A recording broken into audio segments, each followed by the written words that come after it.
दुनिया में भी देखिए, कोई किसी को सिखाता नहीं आप किसी को प्यार कैसे करो। कभी माँ बच्चे को सिखाती है तुम मुझे प्यार कैसे करो, या दोस्त दोस्त को सिखाता हो, या पति पत्नी को सिखाता हो, या प्रेमी प्रेमिका को सिखाता हो, कभी भी नहीं। अपने आप ही उनके अंदर वो एक दूसरे को देख के प्यार पैदा होता है और एक दूसरे के प्रेम में हो जाते हैं। अब प्रेमी प्रेमिका को पत्र लिखता है तो कोई उसको ट्रेनिंग देता है कि कैसे पत्र लिखो, लेकिन उनका होता है दैहिक प्यार, शारीरिक सुंदरता को देखकर, योग्यताओं को देखकर, कुछ गुणों को देखकर। तो इसी तरह से उसको हम अब ईश्वर की तरफ डाइवर्ट करें। परमात्मा के गुण क्या हैं उनका चिंतन करें, परमात्मा कैसे हमारी कदम कदम पे मदद करता है उस पर विचार करें और उसकी सुंदरता को देखें। उसके जैसा सुंदर तो दुनिया में कोई है ही नहीं। इंसान की सुंदरता तो फिर भी ढल जाती है, कुछ सालों के बाद उसकी शक्ति में भी अंतर आ जाता है, उसकी पोस्ट पोजीशन में भी अंतर आ जाता है। कोई किसी के पैसे को देख के, कोई किसी के सौंदर्य को देख के, गुणों को देख के, पद को देख के पसंद करते हैं। अब ये सारी चीज़ें जितनी भगवान के पास हैं इतनी किसी इंसान के पास नहीं है। उससे ऊंचा पद भी किसी का नहीं है, उससे ज़्यादा सुंदर भी नहीं है कोई, उससे ज़्यादा गुणवान भी नहीं है कोई, और उससे ज़्यादा धनवान भी कोई नहीं है। वो तो सारी सृष्टि का मालिक है। तो जो भी हमें जीवन में जिन बातों को देखकर हम इंसान के प्यार में जाते हैं, वो सारी चीज़ें इंसान से बढ़कर ईश्वर में हैं। लेकिन क्योंकि अब तक हम अपने को देह समझते थे तो हमारे दैहिक नाते मजबूत होते गए। अब हम आत्मा समझेंगे तो आत्मिक नाते से परमात्मा के पास ये सब कुछ है, लेकिन केवल उसको इमर्ज करने की ज़रूरत होती है, अपने को बार बार याद दिलाने की ज़रूरत होती है। होता क्या है, इंसान तो फिज़िकली दिखता है तो वो चीज़ें ऑटोमेटिक याद आ जाती हैं, देखकर आँखों से मैसेज गया अंदर और स्मृति इमर्ज हो गई। लेकिन परमात्मा क्योंकि दिखाई नहीं देता तो उसके लिए ये बातें हमें बुद्धि में लानी पड़ती हैं। ना आत्मा दिखाई देती है ना परमात्मा दिखाई देता है, तो इसलिए इन बातों को लाना पड़ता है बुद्धि में कि वो कैसा है, उसकी क्या क्वालिटीज़ हैं, उसकी क्या पावर्स हैं, वो हमसे कितना प्यार करता है।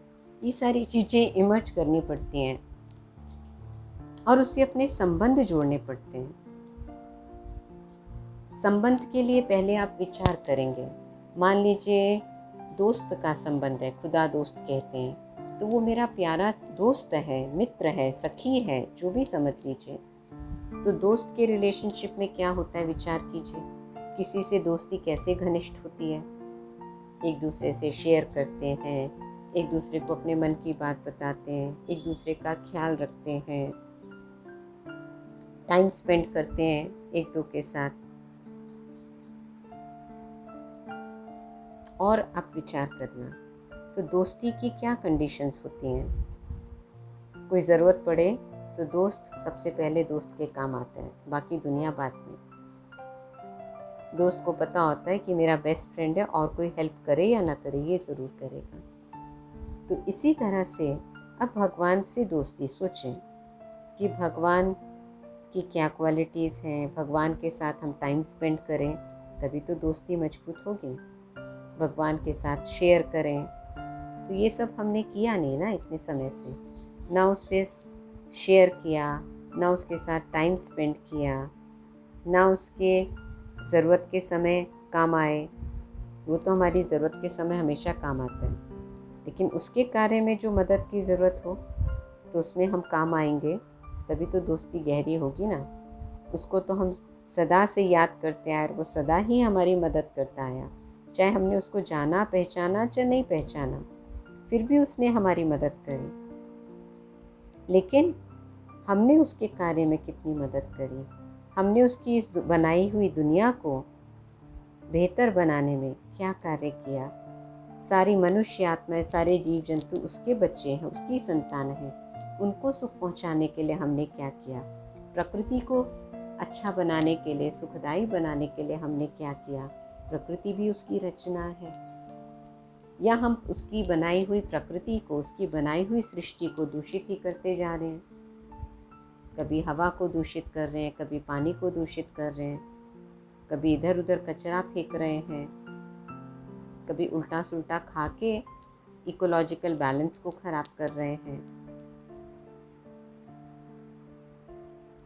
तो ये हमें विचार करना है, तभी तो दोस्ती घनिष्ठ होगी ना। कोई दोस्त दूसरे दोस्त को नुकसान पहुंचाए या दोस्त की चीज़ों को नुकसान पहुंचाए तो दोस्त को तो नहीं अच्छा लगेगा, दोस्ती तो नहीं चलेगी फिर। तो इसलिए ये पहले विचार करना है मन में। एकांत में बैठकर थोड़ा समय निकालकर जब आप विचार करेंगे तब फिर उससे वो दोस्ती का संबंध जोड़ पाएंगे। और फिर उस संबंध को जोड़ने के साथ निभाना भी होता है। मान लीजिए आप मेरी फ्रेंड हैं ना, मैं कभी आपसे बात करती हूँ, हफ्ता महीना गुजर गया, कई महीने गुजर गए, ना मैं आपके साथ कोई मैसेज शेयर करती हूँ, ना मैं आपको कोई बात बताती हूँ, ना कोई आपकी बात सुनती हूँ, ना आपके साथ टाइम स्पेंड कर रही हूँ, ना आपकी ज़रूरत के समय काम आ रही हूँ, तो दोस्ती कहाँ चलेगी? चलेगी ही नहीं। ये तो जान पहचान होती है, खाली दोस्ती नहीं। तो ईश्वर से दोस्ती भी निभाने से गहरी होती है। वो निभानी है हमें, तब वो दोस्ती गहरी होगी।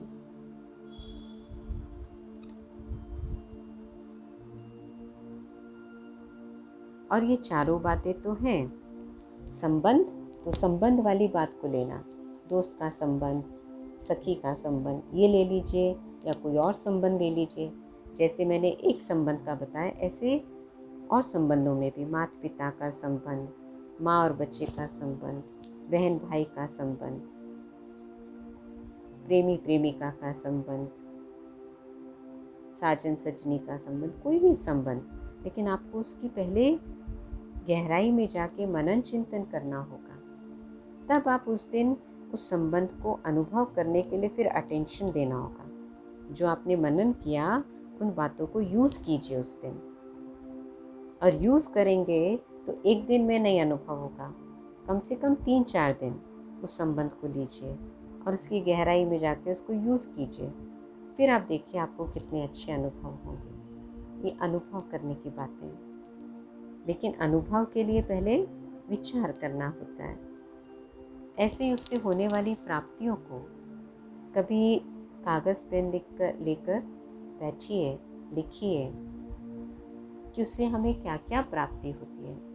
गहराई में जाकर लिखिए, जितना लिख सकते हैं लिखिए, 1 पेज, 2 पेज, 3 पेज भरिए। कभी फिर उसकी महिमा को लिखिए कि वो कितना ऊंचा है, एक एक महिमा को फील करके। ऐसे नहीं रट्टू तोते की तरह ज्ञान का सागर, सुख का सागर, शांति का सागर बिगड़ी बनाने वाला नहीं। वो बिगड़ी बनाने वाला है। तो कौन सी बिगड़ी को बनाता है, कब बनाता है, कैसे बनाता है? बना देता है तो क्या हो जाता है? वो पतित को पावन करने वाला है। वो मुक्ति, जीवन मुक्ति दाता है। उसकी एक एक महिमा को लिखिए, रुकिए, विचार कीजिए उस पर। नहीं तो उसकी एक महिमा की गहराई लिखिए। पहले सारी उसकी महिमा की लिस्ट बना लीजिए और फिर एक एक महिमा की गहराई में जाइए। तो आप देखेंगे जब आप शिव बाबा के ध्यान में बैठेंगे, आप एक महिमा की गहराई में उतर गए तो उतरते उतरते आप बिल्कुल उसमें खो जाएंगे। और जब ये 2-3 काम आप करेंगे तो आप देखिए आपका प्यार तो उससे हो गई, क्योंकि आपने संबंध भी जोड़ लिया, उसकी प्राप्ति की भी गहराई में चले गए। तो जिससे संबंध होता है, जिससे प्राप्ति होती है, उससे प्यार तो हो ही जाता है। लेकिन पहले ये कार्य करना होगा, तब आप देखेंगे सहज हो जाएगा। लेकिन करना पड़ेगा आपको, बिना करे ये अनुभूतियाँ नहीं होंगी। ये करने से अनुभव होता है। सुनना केवल कानों तक और बुद्धि तक जाता है, लेकिन जब हम उसको प्रैक्टिकल कर्म में लाते हैं, तब वो जीवन का अनुभव बनता है बार बार करने से, और अनुभव भूलता नहीं। फिर वो अनुभव आपको खींचेगा बार बार जब आपने अनुभव कर लिया, क्योंकि वो अनुभव इतना सुकून देते हैं, प्रभु के साथ के अनुभव, कि वो अपने आप खींचेगा कि आप मेडिटेशन में बैठे, आप उनकी याद में बैठे, आप उनको पत्र लिखिए, प्रेम पत्र, समस्याओं शिकायतों मांगने का ये पत्र नहीं, प्रेम पत्र, प्रेम भरा पत्र। तो उससे आपको प्रभु से नज़दीकी बढ़ेगी। और फिर जब आप बैठेंगे ना याद में, तो मन आसानी से एकाग्र होगा और भरपूर आप महसूस करेंगे। और फिर वही भरपूरता आपको खींचेगी बार बार कि मैं बैठूं, मैं टाइम निकालूं, मैं याद करूं। इसी प्रकार से एक चीज़ और, कोई भी रिलेशनशिप मजबूत करने के लिए जैसे हम लौकिक रिश्तेदारों से करते हैं ना, ऐसे भगवान से करना होगा।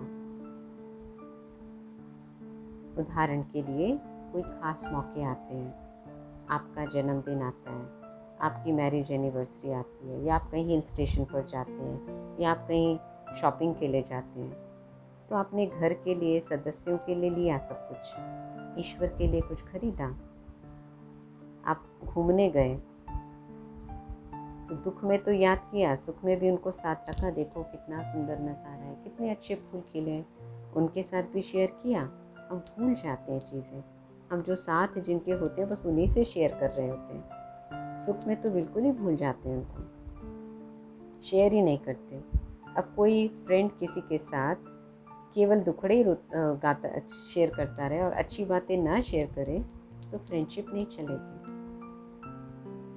तो कहेंगे आ गया फिर अपनी राम कहानी लेके, वो दोस्ती दूरी में बदलती जाएगी, बेस्ट फ्रेंडशिप नहीं रहेगी। तो कहीं कुछ खरीदने का या कोई ऐसा मौका आया, तो भगवान को मैंने विश किया। अभी कल फादर्स डे आ रहा है ना, तो परमात्मा हमारा परम पिता है, तो हमने उनको विश किया। शरीर के पिता के लिए हमने कुछ किया, उस परम पिता के लिए कुछ किया। सोचिए, विचार कीजिए। हम कभी, आजकल तो व्हाट्सएप का ज़माना हो गया, पहले ग्रीटिंग कार्ड्स खरीदते थे, बनाते थे, भेजते थे, तो हमने ईश्वर के लिए किया ऐसा कुछ?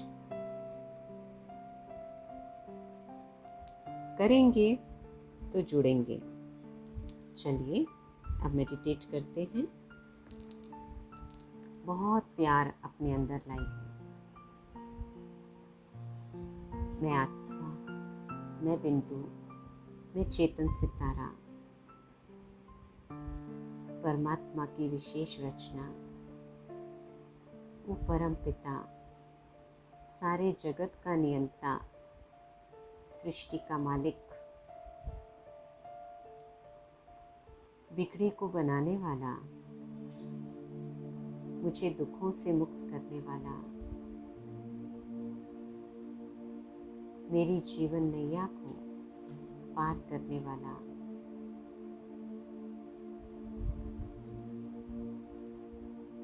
मुझे काल के पंजे से छुड़ाने वाला,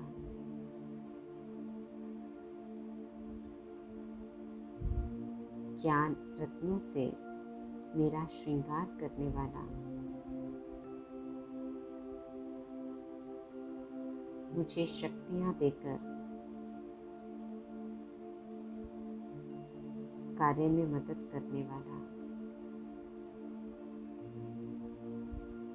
ऐसा परम पिता, प्यारा शिव बाबा, इतनी सुंदर ज्योति, जिसकी ज्योति में, जिसके प्रकाश में, जिसके सौंदर्य में कभी कोई कमी नहीं होती।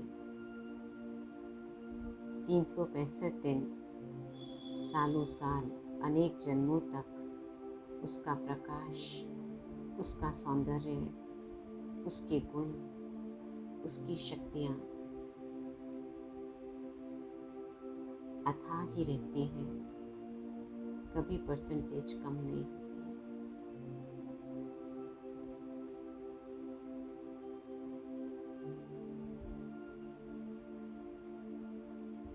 मुझे सर्व प्राप्तियाँ भी उन्हीं से हैं।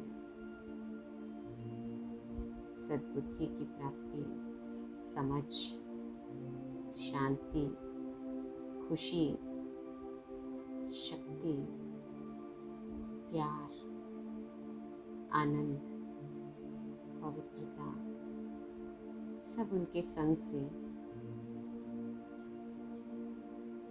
ये गुण मुझ आत्मा में भर जाते हैं। मन की आंखों से प्रभु को निहारते रहे, उनका वो परम ज्योति स्वरूप अपने सामने रखे और उनसे मेरे सारे संबंध हैं। वे मेरे परम मित्र हैं। सवेरे उठते ही अपने इस परम मित्र से, प्यारी सखी से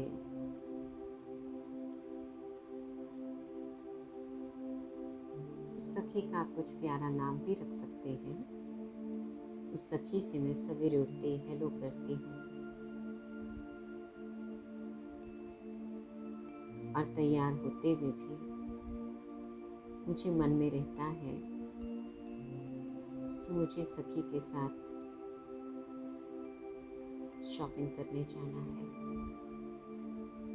या घूमने जाना है या कुछ खेल खेलना है, जो भी आप चाहें।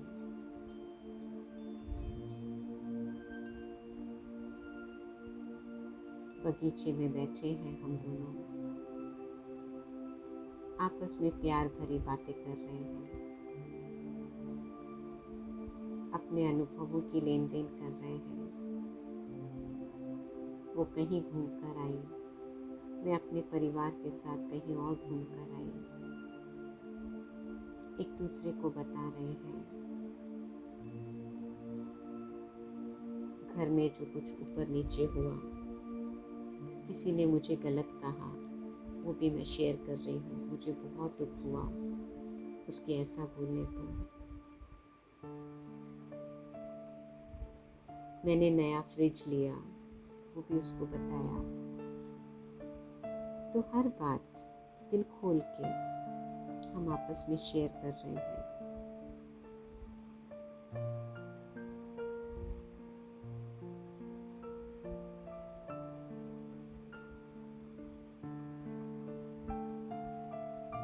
मुझे कुछ हेल्प की ज़रूरत पड़ी, मेरे पास वर्कलोड बहुत हो गया, तो मैंने अपनी सखी को ही कहा, आज बहुत काम है, मेरे बाजू में भी बहुत दर्द है, चलो आज आपको मेरे साथ भंडारे में मदद करनी है, भोजन बनाने में। तो मैं अपनी सखी को ले चली भंडारे में मदद के लिए।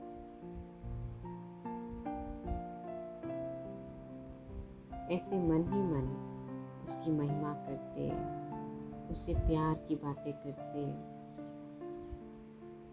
उसकी यादों में खो जाए, डूब जाए। इतनी प्यारी सखी जिसके अंदर इतनी विशेषताएं हैं, जब मैं उसको बुलाती हूँ वो हाजिर हो जाती है। कभी मना नहीं करती, कभी कोई बहाना नहीं देती। कहीं भी मुझे जाना हो मैं उसको साथ ले जाती हूँ। मुझे अकेलापन नहीं लगता, अपने दिल की सब बातें उससे शेयर कर लेती हूँ। ऐसी है मेरी प्यारी सखी, दुनिया में सबसे निराली।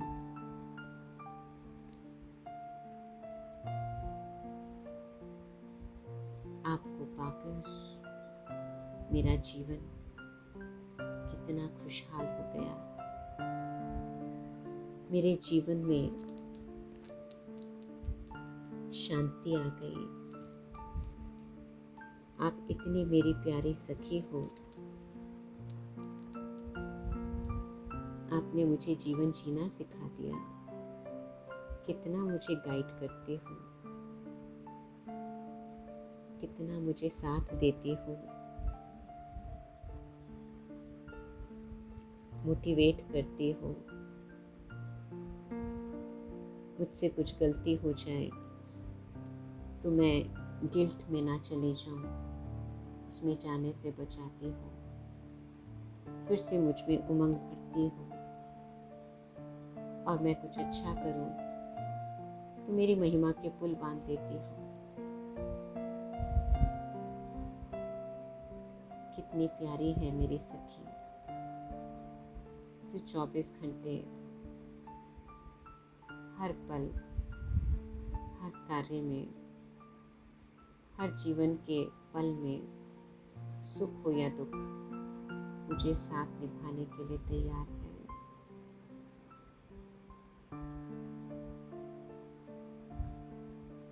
प्यारी सखी, मैं भी तुमसे बहुत प्यार करती हूँ। देखते रहें परम ज्योति, सुनहरी लाल किरणें, और मैं आत्मा भी एक ज्योति, मेरे से भी किरणें निकल रही हैं। दो ज्योतियों का मिलन हो रहा है, आपस में शेयरिंग हो रही है, बहुत आनंद आ रहा है, मन खुशी में डूब रहा है।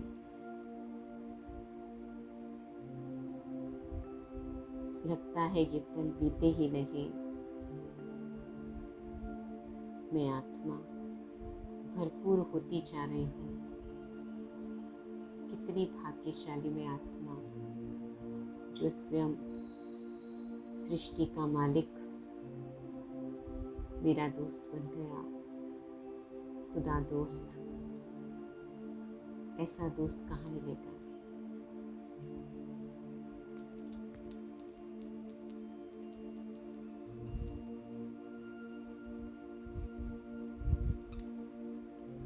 अपना ढेर सारा प्यार अपने इस खुदा दोस्त तक पहुंचा दें।